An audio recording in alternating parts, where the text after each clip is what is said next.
Good morning, everyone. My name is Mariesha Wiggett. And can you just confirm that I'm coming through loud and clear? Morning, Mariasha. Yes, we can hear you loud and clear.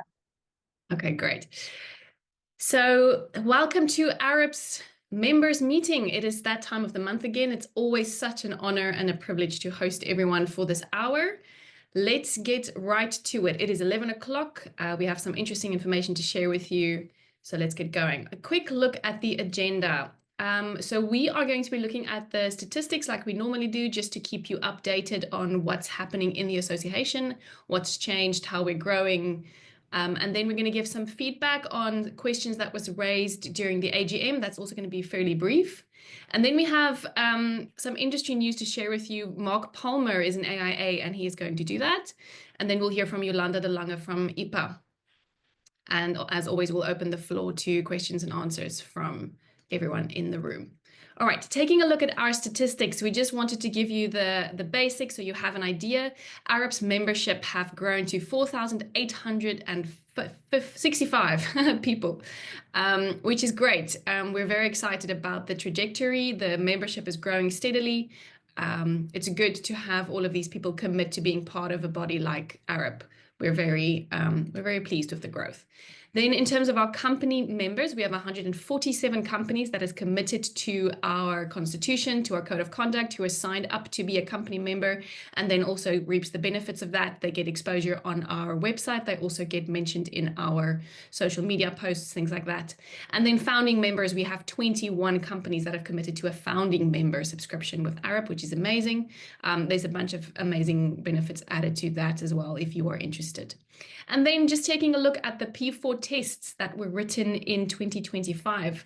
It is now only the 6th of March, and there has already been 110 P4 tests written, which is great. We're very pleased that the industry is keeping their accreditations up to date and taking the time to write their tests. Just a reminder that if your accreditation is about to expire, you can reach out to Anne. She can help you to just sign up and renew your test. We did update the tests last year, so there are some new questions in there.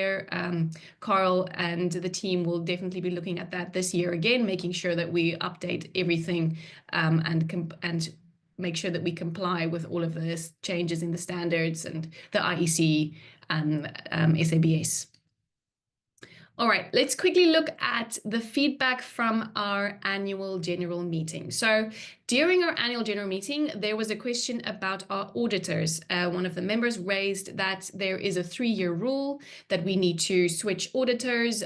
So we did a little bit of investigation, and we have confirmed that there is, in terms of the Companies Act, Section 92, there is a rule regarding the individual auditor, the person that signs off on the public interest company's financial statements, and that person needs to rotate every 5 years.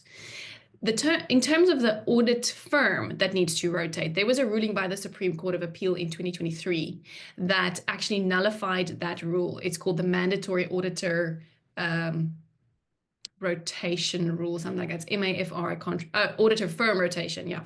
Mandatory auditor firm rotation rule. That rule has been set aside by the Supreme Court of Appeal, effectively giving public interest companies discretion to retain whichever auditor firm that they are comfortable with. We've spoken to our auditors, and they are also of the opinion that the best auditor for a company is the one that knows it best and can help manage all of the decisions that needs to be made. So this in our case is LaRue Corf, who has been doing our finances and our financial statements since our inception, actually, since AREP was established. And it is important to note, though, that AREP is a non-profit organization. So that is different from a non-profit company. A non-profit company is a company, and it falls under the Companies Act. The non-profit organization is a different type of entity, and it falls under the Department of Social Development. So technically, the Companies Act and the above two rules that I mentioned, even though the one has been set aside by the Supreme Court of Appeal, does not apply to AREP. But there are some exceptions, which we are currently looking into to make double sure that we are compliant. It has to do with your public interest score. So even though we are not a company, we do serve public interest, and our public interest score would determine whether we still need to comply with the individual auditor rule as mentioned there in section 92. So we are looking into it. We're making sure that our score is absolutely perfectly calculated and making sure that we do comply with all of the regulations. We will keep you up to date with that, just to make sure all the members know what's happening.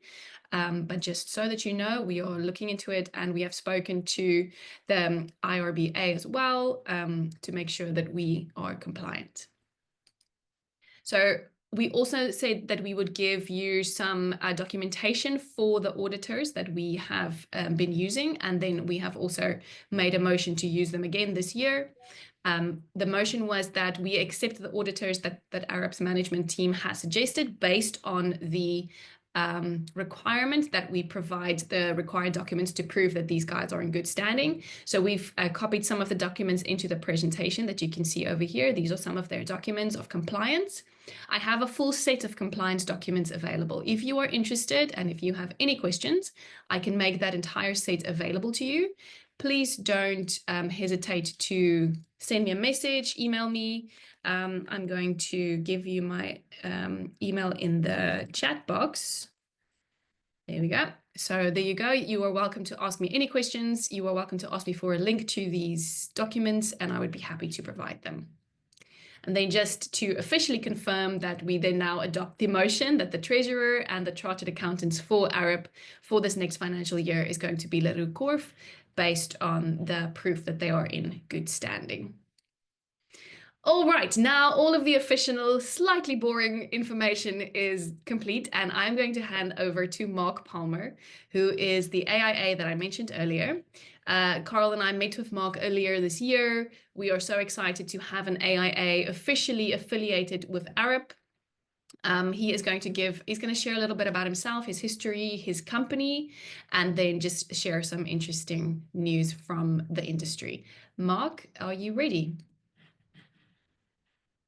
Yes, Marisha, can everybody hear me? And I've put my ugly face up anyway, so you can see me and see who I am. And obviously see that I've been in the industry for many, many years. Welcome, and I thank very much AREP for having me on this platform. From a solar PV power supply system, I believe it's essential that we start looking to create some form of level playing fields. I think everybody is fully aware of all of the problems that exist out there. But just as a brief introduction to myself, so I've been involved in the approved inspection environment for more than 25 years. In fact, I sat with the Department of Labor way back in the late 1990s.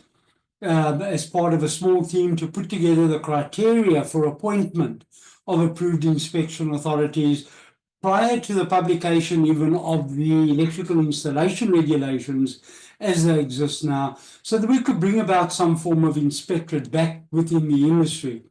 I think the older guys will remember that prior to the changing of regulations and the Act back in the early 1990s, most of our inspection work was done by the utility environment, but as a result of the publication of the newer legislation, all of that inspectorate in fact disappeared. So we had to put something back, but it is unfortunate. We had some good rules that we started to put in place right from the outset, but it is unfortunate that certain segments of the electrical industry weren't too happy again having, let's call it, a policeman on the block. All right, in essence, sitting back and saying, well, electricians know what they're doing, therefore they don't need anybody to actually come back and look over their shoulders anymore. And the fact that the municipal inspectors had disappeared was probably a good thing. We had guys with Wyman's, what we now have these old Wyman's licenses or registration certificates, and they should be able to go and do what they want. Well, in theory, I suppose that sentiment sort of works in terms of the fact that we did have these registered persons that were then starting to get registered with the Department of Labor within the industry. The problem being, at the end of the day, is that somewhere along the wayside, and I think everybody would agree, our standards between back then in the late 1990s and where we are now have deteriorated to such an extent that we have an electrical industry, as well as all of the associate type of industries that surround that electrical component, that's in absolute disarray. And it's not going to get any better in the short term. And that is an unfortunate scenario. And even as an approved inspection authority, I'm quite willing to admit that it's not going to get better in the short time. We are going to be having to rely, again, like many entities out there, on the private sector and what we do within the private sector and the type of controls that we create out there. And with those controls, not only in terms of what people do out there or the work that people do, the standard of work actually being policed somewhere along the line. So we have standards being applied, and the benefactors at the end of the day to be the public. And if the public can start seeing it or getting at least this awareness that by utilizing properly accredited persons who comply with all the necessary rules and all of the required regulations, well, we're probably going to be sitting with better systems. All right, so from my perspective, as I said, I was involved in various AIAs as director of the companies over many years. Some of those companies fell by the wayside, changed their focus into other areas. I personally moved out of the AIA environment back in 2022, hopefully, or with the intent anyway, of perhaps retiring sort of gracefully. And that proved not to be the fact, and I was brought back by various elements in the industry, kicking and screaming and fighting to get back into this environment so that I could start assisting and applying certain knowledge that I'd accumulated and experienced over many years, with the result that I then created a brand new AIA last year sometime, approved by the Department of Labour, which is the Cape Electrical Accredited Inspection Body, CEAIB. Although my head office is based down in the Cape, we currently also perform inspection work up in the Gauteng environment, and are also looking to expand our activities into other areas. From an AIA, and I think some of you may have run into some activities of AIA, there's not a whole pile of AIAs out there. I think effectively there's only 2 that are operational. Although an AIA has a reactive function with the Department of Labour, remembering in terms of any complaints, etc., that are lodged against installers and or electricians, there is a reactive element within a AIA. I've been around the block long enough, however, to know that we don't achieve anything in terms of threats and all sorts of things out there. So the focus of my AIA is, yes, we need to look at enforcement in terms of the mandate which I have by the Department of Labour, but we want to see ourselves also as a proactive entity. Although we have this authority, we have links into various standards bodies, we have links obviously back to the regulator, is to become a proactive body in terms of assisting the industry where possible. Yes, things are going to go wrong. There are going to be those installers who are going to make mistakes. And what we need to do is create a platform whereby the guys can learn from those mistakes. Let's go back, let's get these problems sorted out. We shouldn't be living in an environment of threatening guys, even though the authority of an AIA exists to that extent. I don't work along those sort of processes whereby we need threats. If a guy doesn't want to comply, if somebody is sitting out there and saying, well, to hell with everybody else, then obviously things are going to go from bad to worse. There are going to be ramifications. But if we don't control at least the areas that are controllable, and unfortunately, as I said, when we find a lot of you people that are obviously present today and members of AREP, you're a member or you're part of a member organization, you're obviously striving to meet the goals of the organization itself and its aims and its vision. And a lot of that obviously exists within your own companies. And I'm really grateful for that. But unfortunately, yes, as I said, you're going to run into problems somewhere down the line with an AIA. But it's how we deal with that problem, which is what I've met with AREP in terms of saying, well, how do we deal with these things as and when they come along? Obviously, again, going back to the back end, what I mentioned a little earlier, the benefactor here is the ultimate user. And it's to get the user to start being confident in terms of utilizing certain people out there to do certain work for them.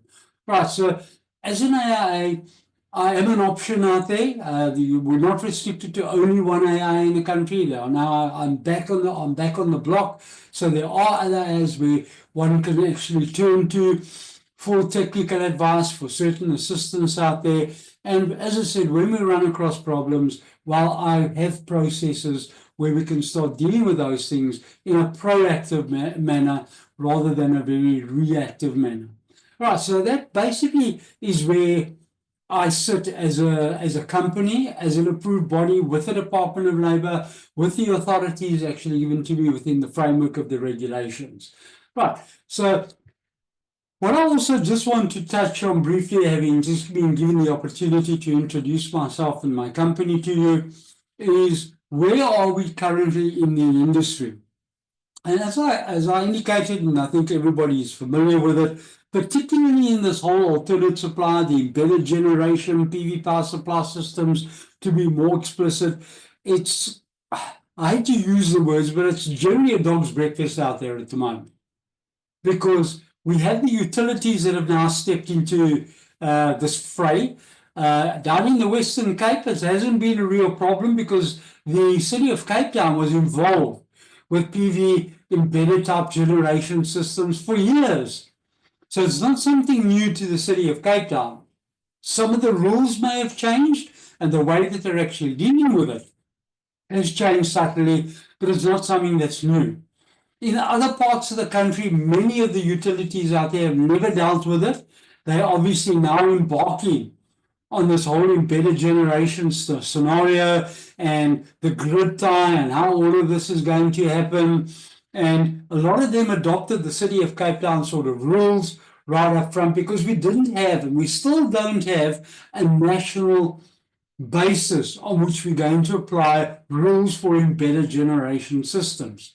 So we have been busy with that process for quite some time. I sit on the standards committees that's dealing with those elements at the moment. And some of you may already be aware that we've been balancing a document around there for quite some time, the SANS 10142 Part 1, Part 2, which was a document which was intended then to cover these alternate supply systems and particularly embedded systems it's been out there for a number of years. We had the thing out for a short while. It had to be withdrawn because of the fact that there are a lot of elements inside there which were problematic because they conflicted with the base document SANS 10142 Part 1, our low voltage wiring code. So we cannot have that scenario happening, and that's why this thing had to go back to the drawing board. But in the absence of that standard, we still don't have this national platform where everybody can start operating on the same rules. And that standard is now being prepared. So without going into too much detail with it, because we still have a lot of issues that we are getting through quite quickly. The subcommittees are dealing with it. And there's one or two little hiccups in terms of how we're going to deal with this grid tie or embedded generation environment. Obviously, one of the big issues that are sitting out there is the earthing environment. How are we going to be dealing with earthing of those systems? Bearing in mind that we cannot rely upon the earth point of the supplier for a consumer installation. So just sitting back and saying, well, we'll put this PV power supply system up as an alternative system, and we'll just bond that earthing system back to the AC supply system in the consumer premises is not sufficient. Because first of all, we cannot rely upon that. I know we're all sitting there, most of the public will sit back and say, well, we're only worried about this thing only really happens when we have load shedding. It doesn't. The load shedding environment is one environment whereby the supplier earth is still going to be present. So that will be fine to a certain extent. The problem that we do have is that what happens when the supplier's cable, for example, their entire supply is stolen, for example, or damaged or lost somewhere down the line. Now we have no utility supply, we have no protective earthing system coming into the property. Now we have this alternative PV power supply system generating power within a consumer environment, and it must have its own sufficient earth in order to ensure that all of the protective devices are going to be operating within their parameters. And it's that environment where we have this problem, and we still have a lot of argument out there with the brains trusts out there. So there's a lot of clever guys out there that are debating a lot of this, particularly in terms of earth neutral bonding and where we're going to be doing it on the inverters. And should we be dealing with separate DC earthing systems, the AC systems? So there's a lot of technical talk in terms of how we're going to be dealing with that. But all I can say at this point in time is that that is a gaining steam. And we probably will not go the separate standard route. Once this thing is finalized, we may very well just take whatever we then have and put it back into 10142 Part 1. The normal standard, will put it under alternate supplies. It might just be a little separate section in there, but at least then we're not going to have conflict between two standards that could be talking about different things. So that is gaining speed, and I'm confident we'll have that thing up and running in probably within the next couple of months. We'll have something at least whereby there's agreement on how we're going to be dealing with it. And once at least we get this thing to be published, then I think we're going to have a much better playing field, because all of the utilities will then also start using the same rules. So from an installer perspective, utility, consumer, everybody has the same rules that we're going to deal with. Right, so let's just give you an update where we are with this thing. So there is movement on it. It's not something that is stagnating. And I do hope that we'll get something out there that we can start utilizing within the next couple of months. We know that one of the big issues we're having right now is with Eskom entering the fray, and this whole scenario around the appointment of a engineer with before any system would be accepted. And remembering again that what the utilities are already saying is it doesn't matter whether a system is in fact intended to be grid tied. Even if it's an islanded system sitting out there, it has the potential to feed back into the grid, and therefore they regard it still as an embedded system. So it doesn't matter whether or not the consumer wants to feed back on the grid or whatever, they are going to treat it as if it were an embedded generation system. And this whole engineer appointment for all of the systems, I believe, is throwing a cat amongst the pigeons here, because I don't believe it's necessary in all cases. There's small systems out there that I don't think need engineering, design, the guys out there that are fully familiar with the rules, fully familiar with the systems themselves. There's a lot of information available from manufacturers. So I don't think we need to have this whole engineering background in everything we do. Surely when we get to these big systems out there, well, perhaps, yes, we need to have a design component.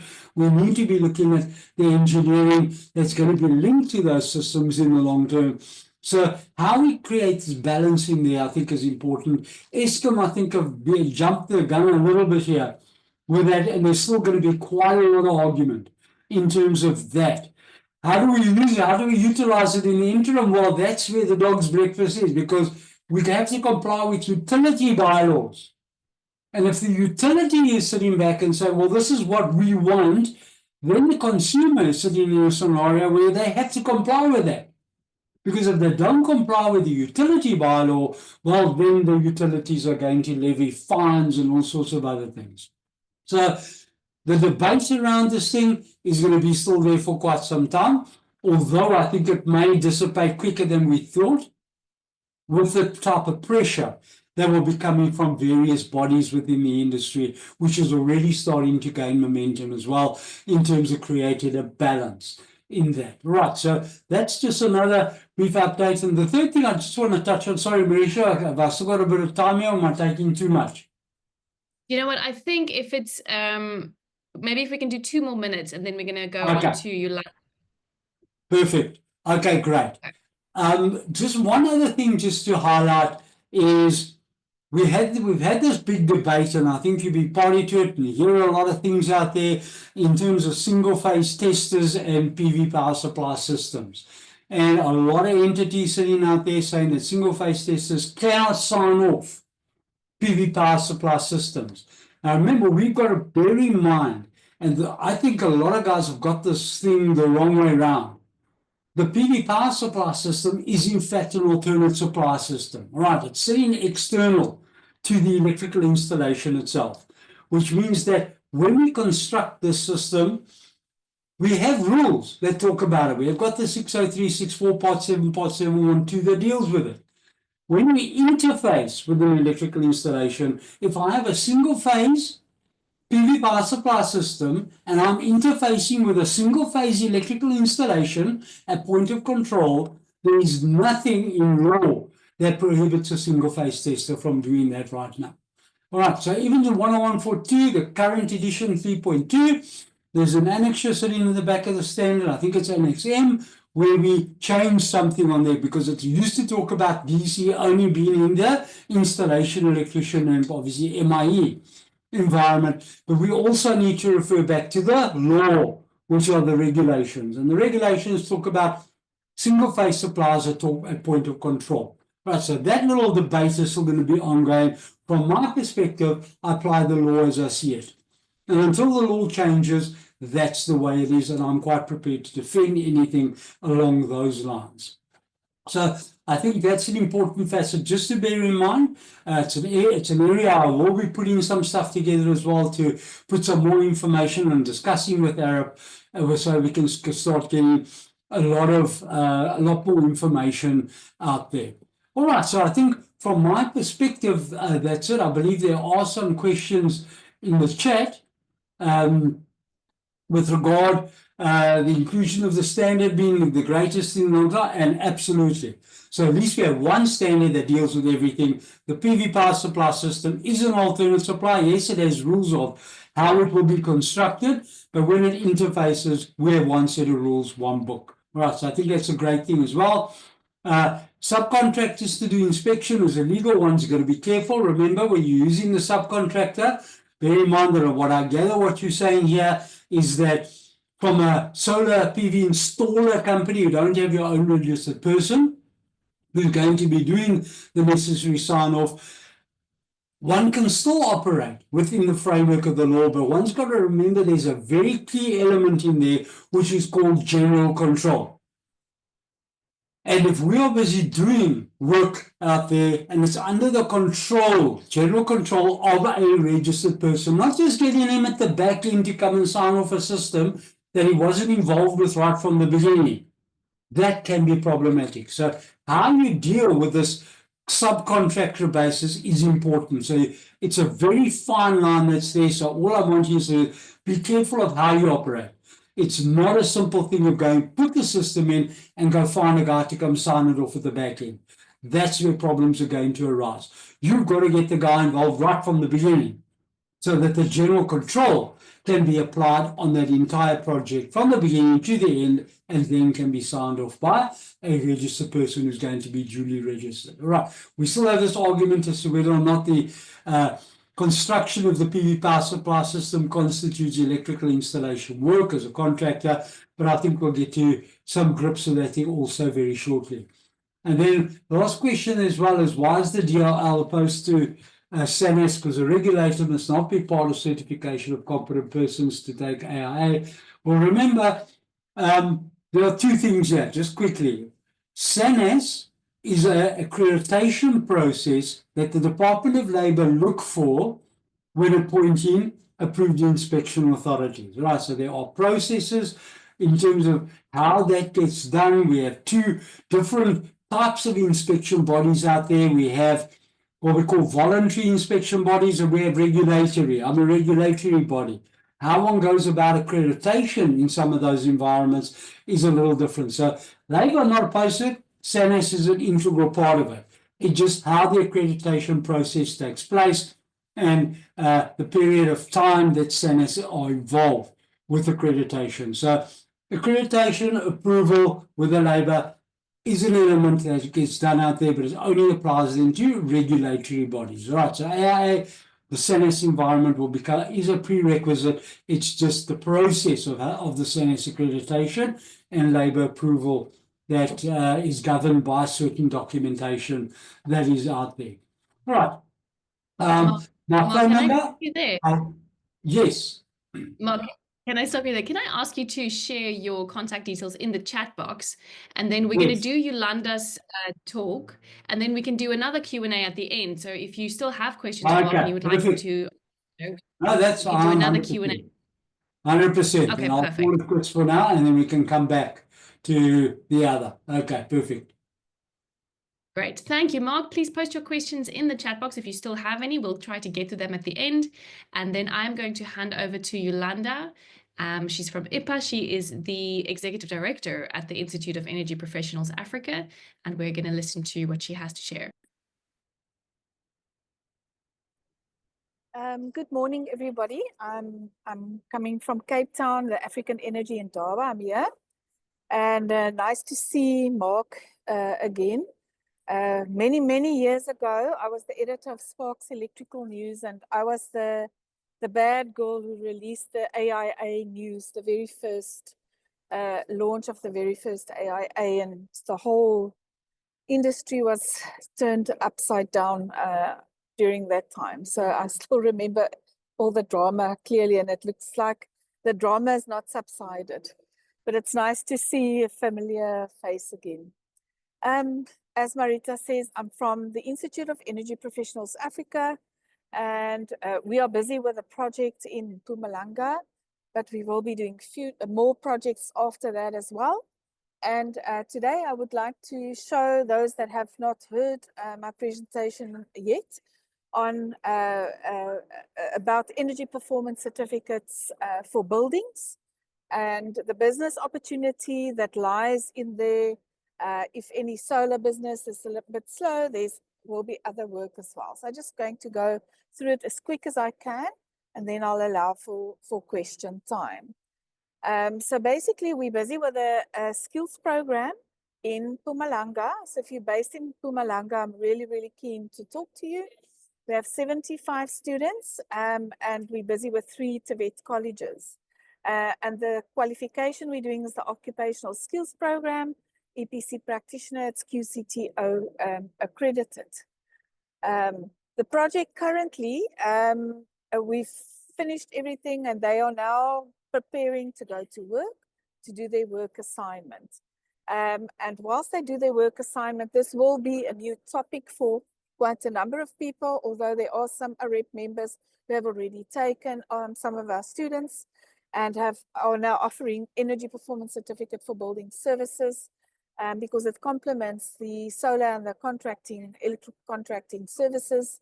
And we see in the future that this will probably lie with companies such as yours instead of energy services companies. So these learners are now ready for their 2.5 months work experience, and they get stipends, and we guide you and them through the process of completing the work assignment. Just very quickly, IEPA has been going for 23 years. In the Energy Training Institute, we are all female company, only because all our trainers and facilitators are male. So the staff that manage all the projects are female. We're quite big. We operate in Africa, as well as right up to the Egypt and the Indian Ocean Islands. This is just very quickly our international certifications that we do. And this year we're launching the Certified Solar PV Professional, which is part of the global body certification. The global body is recognized in 125 countries. We also do the UNIDO system-specific training in energy. And then we have a lot of short courses, and at our new energy efficient site, we are going to start offering the PQRS training as well for PQRS and the level 3 outcomes. We have structures available where people can come and do their practicals there in video camera. Then this specific program, we're really keen on getting mentors. We have got some willing learners. I won't say all of them because we didn't select all of them.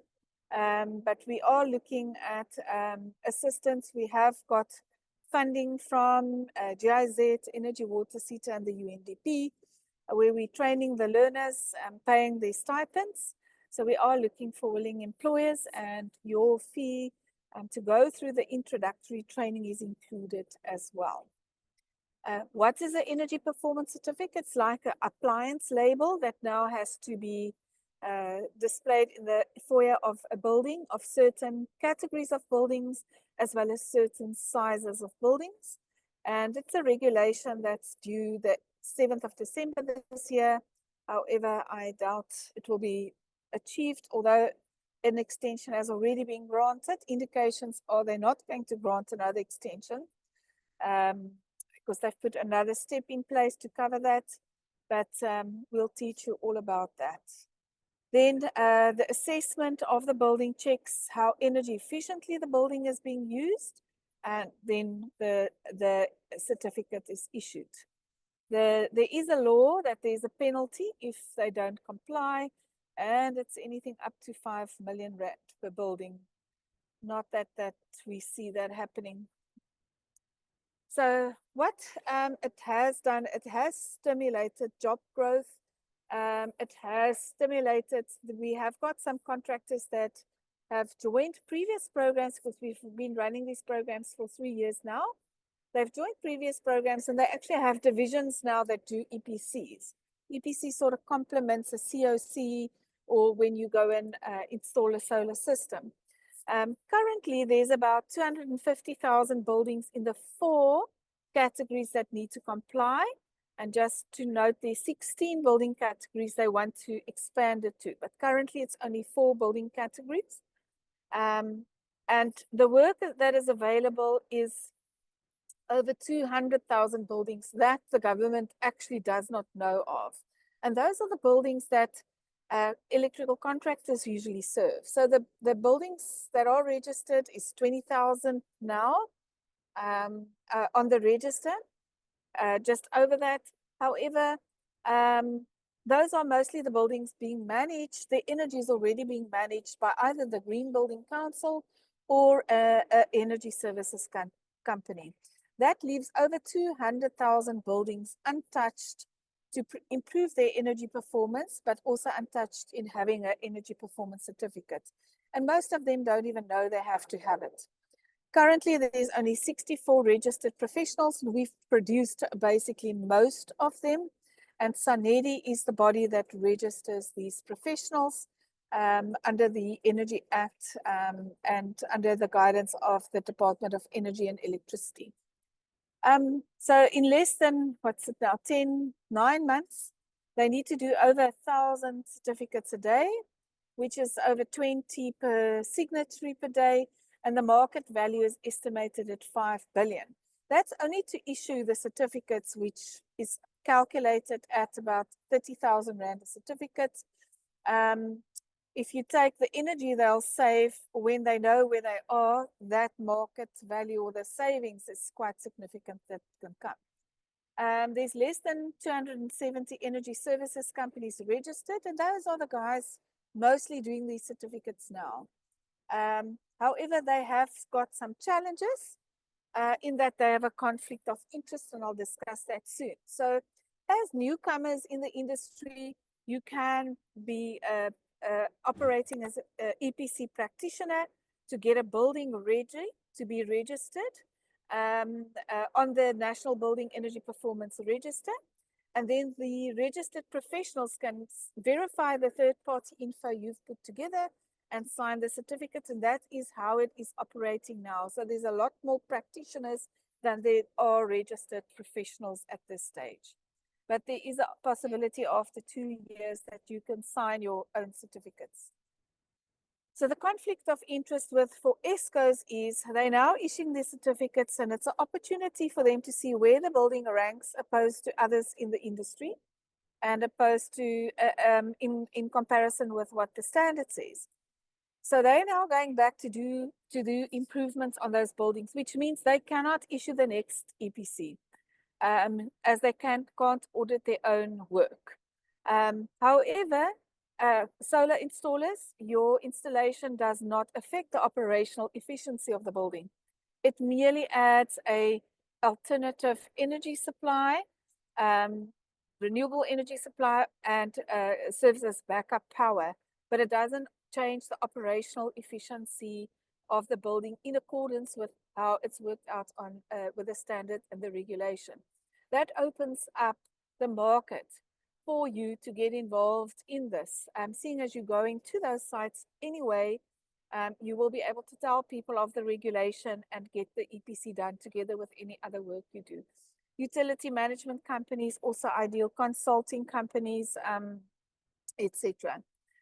So it is an extra income stream. We have got some contractors that now have the students they used from the previous programs, and they're completely running that section themselves, paying their own salaries, and it's an additional income stream. Where we are appealing to you, we have these students, not 75 are left for placement anymore, but we have some that are allowed to come to Gauteng to come and work, but they are also in Mpumalanga. We're looking for opportunities to keep the work in Mpumalanga for electrical contractors and solar installers that operate in Mpumalanga, that we can keep the work there.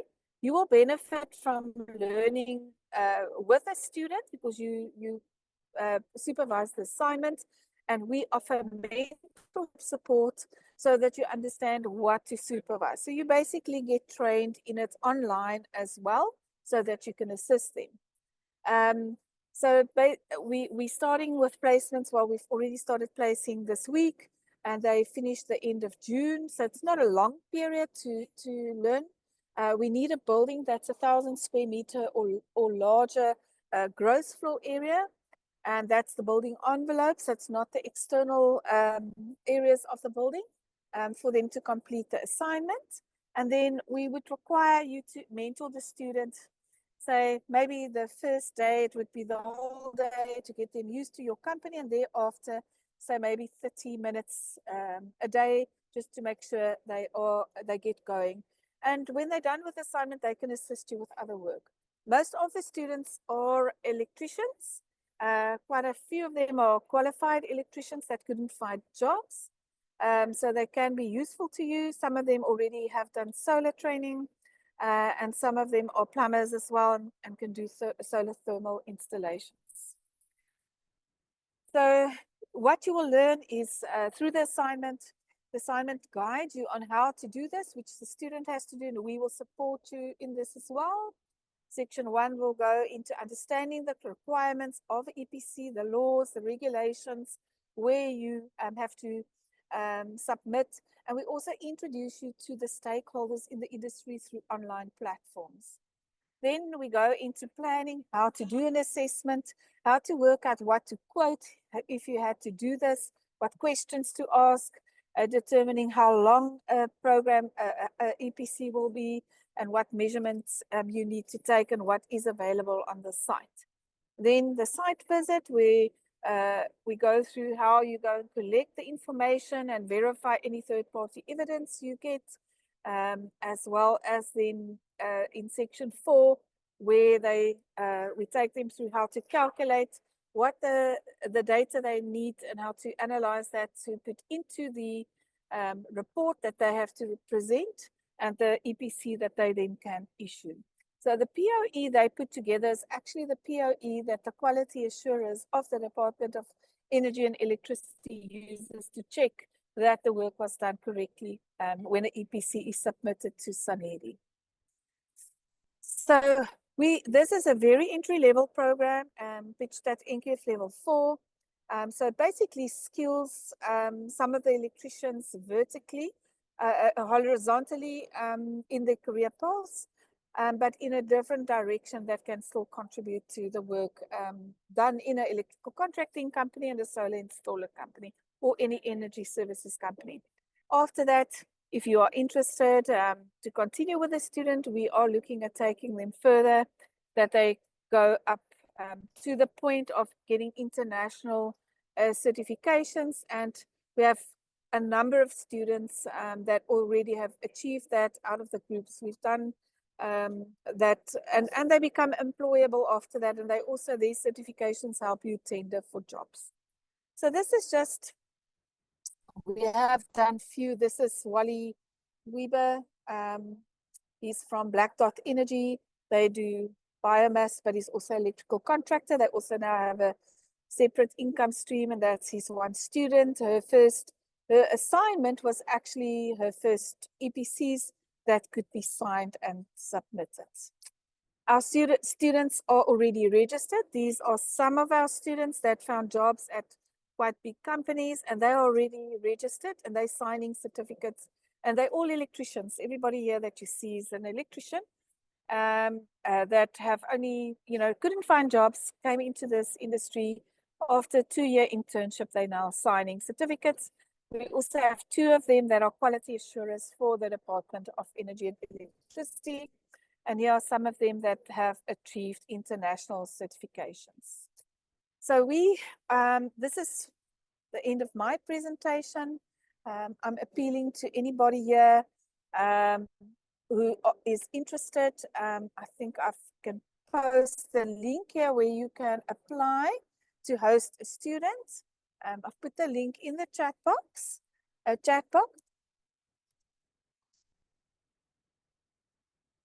And please feel free to apply through there. My team will contact you. All the admin staff we work with are all engineers trained as facilitators, assessors, and moderators for the QCTO in energy qualifications. We have 2 electricians ourselves working in the office, running these programs for us. And yeah, I hope you can, benefit from this opportunity as well. And by benefiting, you will also be, getting some new ideas for some new business opportunities. Thank you very much for the time offered to present this to you. Thank you, Yolanda. That was very interesting. I'm going to do the one question that I see addressed to you, Yolanda, and then we can see if there's any other questions that Mark hasn't gotten to. So I just see Charles Lamini has asked what law requires all buildings to be energy efficient. So it's the regulation number 700 of 2020 and regulation number 1937 of 2023. Okay, perfect. I will see if I can find those sources and make it available. The standards that need to be complied with is the Science 1544 of 2014. The technical support standard is the Science 10400 XA, energy efficiency in buildings, which is quite, and that's also regulation. That's quite a number of bylaws are based on. Okay. All right. I might reach out to you just to get those specifics again, and then we can see if we can make it available to the members. Is there any other questions for Yolanda before we then head back to Mark? I see Yolanda has posted her contact details in the chat as well. If you have any questions about the program, you are welcome to reach out to me as well if you have to, and then we can get you in contact with the right people. I think it's a great opportunity, and it's definitely something to investigate to branch out our businesses. I think it's definitely something to consider. Thank you for the references to the regulations, Yolanda. That's very helpful. All right, Mark, I see there are some questions that you have answered in text. Oh, wait, sorry. Let me just backtrack 2 seconds. I see that Walter has asked Yolanda, what are the prerequisites for entering the program? If you could maybe just answer that as well. Okay. So you need to have a qualification equivalent to NQF level 5 or higher, or be a qualified artisan with 6 months work experience or more, which all of you have. Okay, perfect. That simplifies it. All right. Thank you again, Yolanda, for making time in the middle of the Indaba to speak to us. We really appreciate it.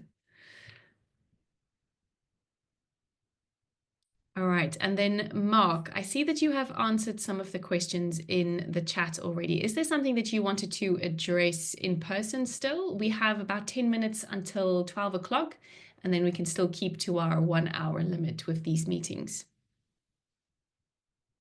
I think, Marisha, I've sort of gone through most of the answers. I think if there's anybody that's out there that still perhaps haven't answered something sufficiently, or they want just some more information, then perhaps I can raise it now and then I can deal with it. Perfect. I'm going to give a minute or two for whoever wants to maybe type out a question, and then we will have Mark answer it, and then we will conclude the meeting.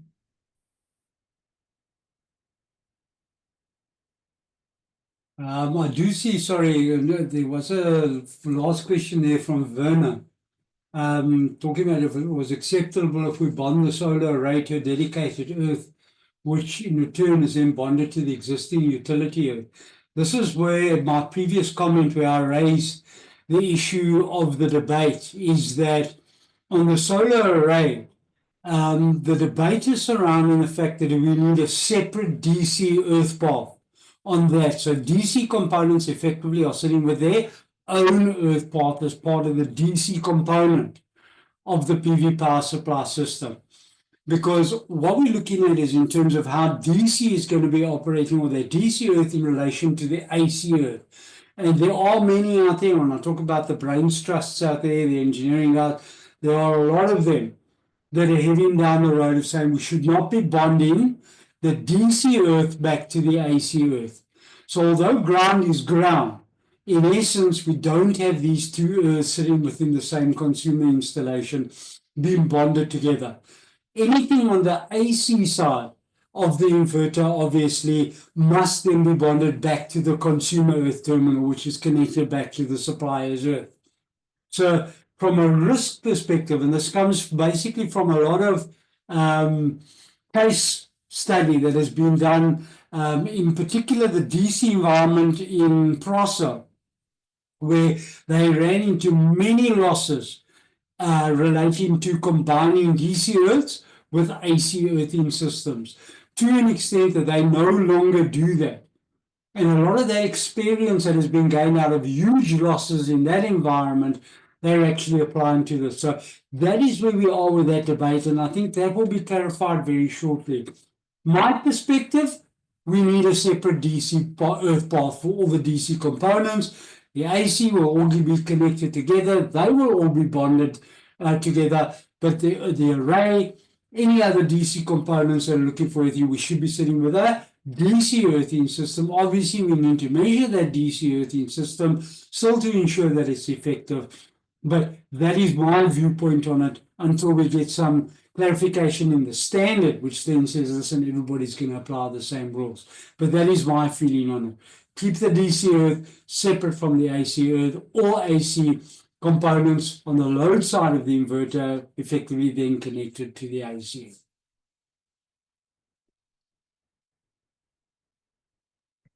Thank you, Mark, for that.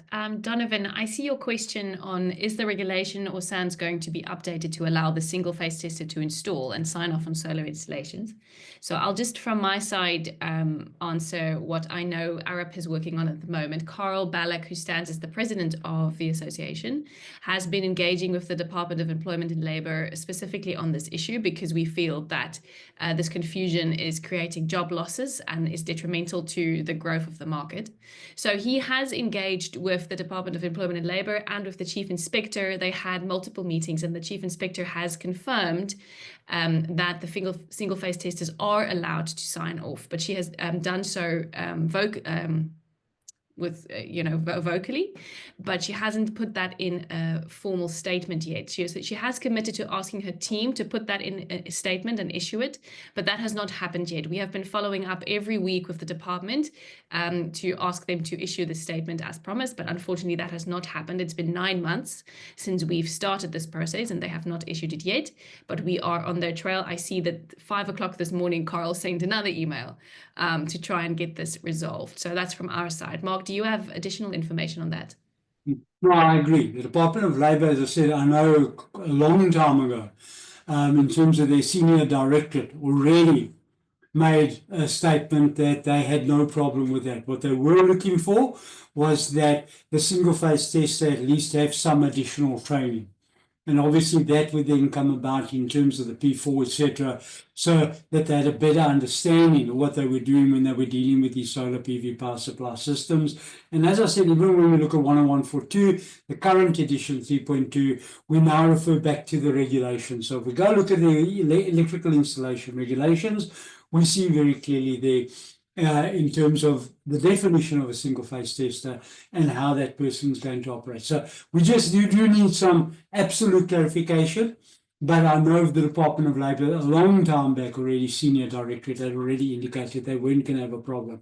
It's industry in the main, because they saw some elements in 10142 talking about this DC out of the scope of the single-phase tester that started to raise this. And I don't believe that was a correct interpretation. Just one more thing. Post a link. Sorry, yes, carry on, Marissa. Sorry.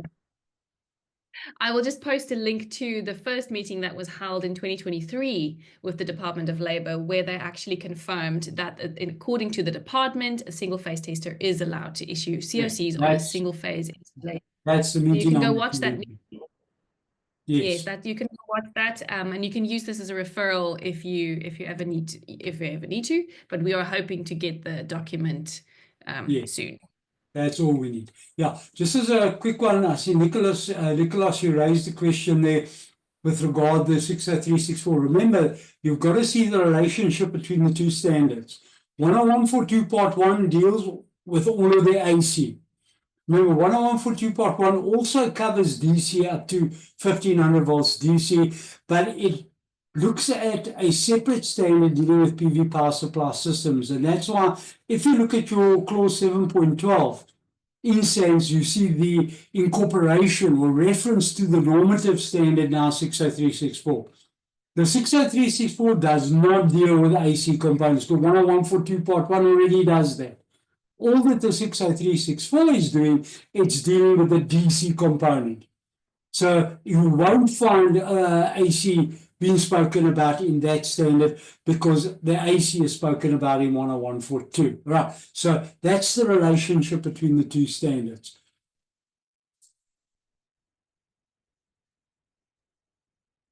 All right. Mark, I see that Armand asked any update on permanent, neutral, and earth bonding. Did we answer that one? No, I think that's part and parcel of everything I've been that I did post a brief comment, is that this neutral earth bonding is one of the big issues that is under debate right now, because we have certain manufacturers of equipment, particularly your inverters, that are talking about permanent earth bond scenarios, and yet the permanent earth bond scenario in itself could create some dangers on an installation. So it's how we're going to be dealing with that. So at the moment, there's no clear picture of exactly what that's going to look like, because of the fact that we're manufacturers saying one thing, but when we look at the reality of it in electrical installations, there are inherent dangers with perhaps doing it that way. So this is what we're hoping that is one of the big areas that is under discussion with this new part of this. I think as soon as that is resolved, in fact, I think we'll see this new part of the standard being really ready to publish, because that's one of the last arguments that is sitting out there, that, I won't say arguments, but serious debates that is sitting out there, is that permanent earth bond. So I can't give you a clear answer on that right now, but it is going to be finalized very, very shortly, and we'll see that then coming through in the new standard. Perfect. Thank you, Mark. And then I see a last question from Fora. He's asking, is a registered person allowed to sign off on electrical aspects not covered in the SANS 10142-1? If not, Well, how is the parallel? You can just check that question. How is the parallel generation or synchronization requirements set out by the utility dealt with? And then if you well, could remember, also... yeah. So one needs to remember that the part one, the scope of the part one actually extends to most things. So there's parts that are not going to be signed off by a registered person per se, because of the fact that it falls outside the scope of 10142 and therefore outside the scope of the regulations.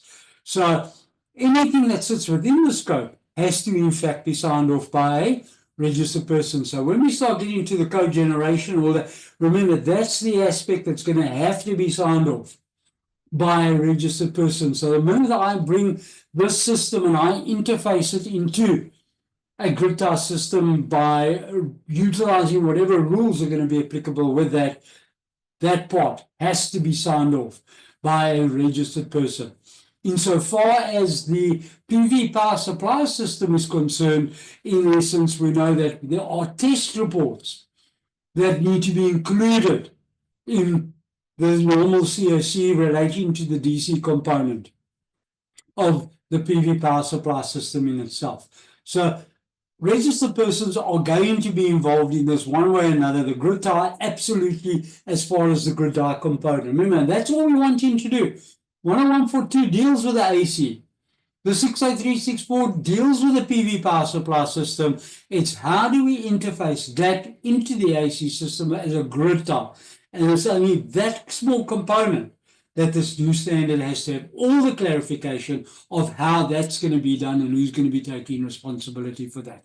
So, as I said, a lot of stuff that's unclear, but I hope to get some clarification on that shortly. We can get that new thing out there. Okay, brilliant. Mark, thank you so much for sharing your knowledge and experience today. I think it was very valuable, and I see from the engagement and the questions that everyone found it valuable. Thank you. Thanks again. Very excited to have you as part of AREP and to yeah, I'm excited too. At least we can start getting some normality in the industry. Absolutely. Thank you.